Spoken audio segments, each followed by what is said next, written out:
കേന്ദ്ര സഹവാഴ ചെമ്പ് ഗോപിജി അധിക്ഷേപിച്ചു വിട്ട ഇരിങ്ങാലക്കുട സ്വദേശി ആനന്ദവല്ലി ഓർമ്മയില്ലേ? കരുവന്നൂർ ബാങ്കുമായി ബന്ധപ്പെട്ട് പണമെല്ലാം പോയി നഷ്ടപ്പെട്ടു എന്ന് വ്യാജ പ്രചരണം നടത്തി ആ പണമെല്ലാം ഞാൻ അധികാരത്തിൽ വന്നാൽ മേടിച്ചു തരാമെന്ന് പറഞ്ഞു പറ്റിച്ചതിന് ശേഷം ആ വാക്ക് വിശ്വസിച്ച് കഴിഞ്ഞ ദിവസം രായാവിനോട് ചോദിക്കാൻ ചെന്ന ആ ദൃശ്യം ഓർമ്മയില്ലേ?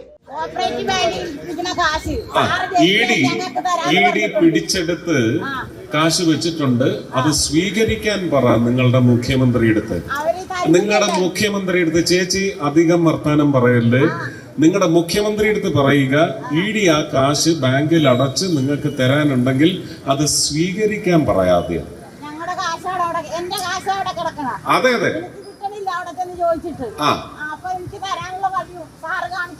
അതെ, അതാ ഞാനിപ്പോ പറഞ്ഞു. നിങ്ങളുടെ മുഖ്യമന്ത്രി അടുത്ത് പോയി ഇഡി പിടിച്ചെടുത്ത കാശ്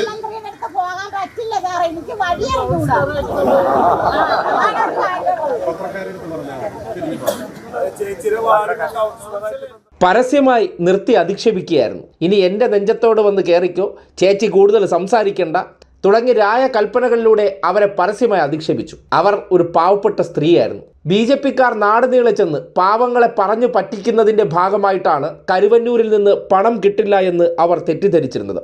വാർത്ത വന്നു, വിഷയത്തിൽ നടപടിയുണ്ടായി. ഇന്നിപ്പോൾ അവരുടെ പണം കരുവന്നൂർ ബാങ്ക് തിരിച്ചു നൽകി. അതിനുശേഷം അവർ പറഞ്ഞ മറുപടിയുണ്ട്.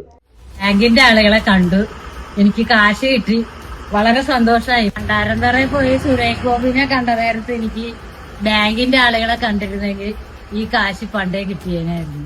കേട്ടല്ലോ, കരുവന്നൂരുമായി ബന്ധപ്പെട്ട് സംഘപരിവാറിന്റെ രാഷ്ട്രീയ നാടകമായിരുന്നു കരുവന്നൂർ.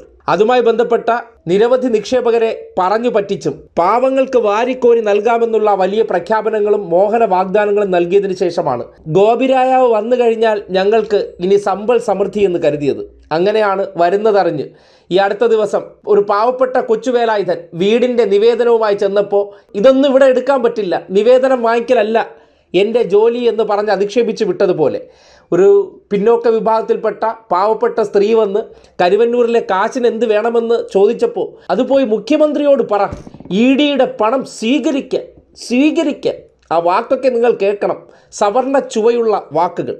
ഇതൊക്കെ പറഞ്ഞ് രായാവ് അധിക്ഷേപിച്ച് വിട്ട ആ പാവപ്പെട്ട സ്ത്രീയുടെ ആത്മാഭിമാനമാണ് ഇന്നിപ്പോൾ ബാങ്ക് അധികൃതർ സംരക്ഷിച്ചത്. പ്രശ്നം ശ്രദ്ധയിൽപ്പെട്ട ആനന്ദവല്ലിയുടെ വീടിനടുത്തുള്ള ലോക്കൽ കമ്മിറ്റി സെക്രട്ടറിയുടെ നേതൃത്വത്തിൽ ബാങ്കിൽ അവരെ കൂട്ടിക്കൊണ്ടുപോയി അവരുടെ നിസ്സഹായാവസ്ഥയെക്കുറിച്ച് പറഞ്ഞപ്പോഴാണ് പണം വിഡ്രോ ചെയ്ത് കൊടുത്തത്. ഇങ്ങനെ പണം കിട്ടുമെന്ന് അവർക്കറിയില്ലായിരുന്നു. അങ്ങോട്ട് പോകണ്ട, പണമൊന്നും കിട്ടില്ല, മുഴുവൻ ഇഡി പിടിച്ചുകൊണ്ട് പോയി, CPM-കാരെടുത്തുകൊണ്ട് പോയി എന്ന വ്യാജ പ്രചരണങ്ങൾ നടത്തുന്നവരുടെ ദുരുദ്ദേശമാണ് ഇതിലൂടെ നാട് കാണേണ്ടത്. എന്തിലും ഏതിലും പച്ച കള്ളവും വ്യാജ പ്രചരണവും. അങ്ങനെയാണ് ആനന്ദവല്ലിമാരും കൊച്ചുവേലായുധന്മാരും സംഘപരിവാറിൻ്റെ മധുരം പുരട്ടിയ വാക്കുകളിൽ പറ്റിക്കപ്പെടുന്നതും. യഥാർത്ഥത്തിൽ അവരുടെ വിഷമങ്ങൾ അറിഞ്ഞാൽ അതിനെ സഹായിക്കാൻ നിലവിൽ ഇവിടെ ഒരു പക്ഷമേ ഉള്ളൂ, അത് ഭരണപക്ഷമാണ്. അല്ലാതെ രായാവിൻ്റെ വേഷഭാവാദികളോടെ വരുന്ന ഒരു വ്യക്തിക്ക് സാധാരണക്കാരൻ്റെ നീറുന്ന പ്രശ്നങ്ങളോ വേദനകളോ മനസ്സിലാകത്തില്ല. ഡയലോഗടിയും ക്യാമറ ഷൂട്ടിനപ്പുറം ഒരു ചുക്ക് സംഭവിക്കില്ല എന്നുള്ളതാണ് യാഥാർത്ഥ്യം. ഇന്നിപ്പോൾ പ്രോപ്പർ വഴിയെ പോയപ്പോൾ ആനന്ദവല്ലിക്കുണ്ടായ ആ സന്തോഷവും ആ പ്രതികരണവും തന്നെയാണ് യഥാർത്ഥത്തിൽ ഓരോ മനുഷ്യരും കണ്ടിരിക്കേണ്ടത്. സാധാരണക്കാരുടെ അറിവില്ലായ്മയെ ചൂഷണം ചെയ്തുകൊണ്ട് രാഷ്ട്രീയം വളർത്താൻ ശ്രമിക്കുന്ന സവർണ ഗോപി രായാക്കന്മാരുടെ ദുരുദ്ദേശം ഈ നാട് തിരിച്ചറിയണമെന്ന് മാത്രമാണ് അഭ്യർത്ഥിക്കാനുള്ളത്.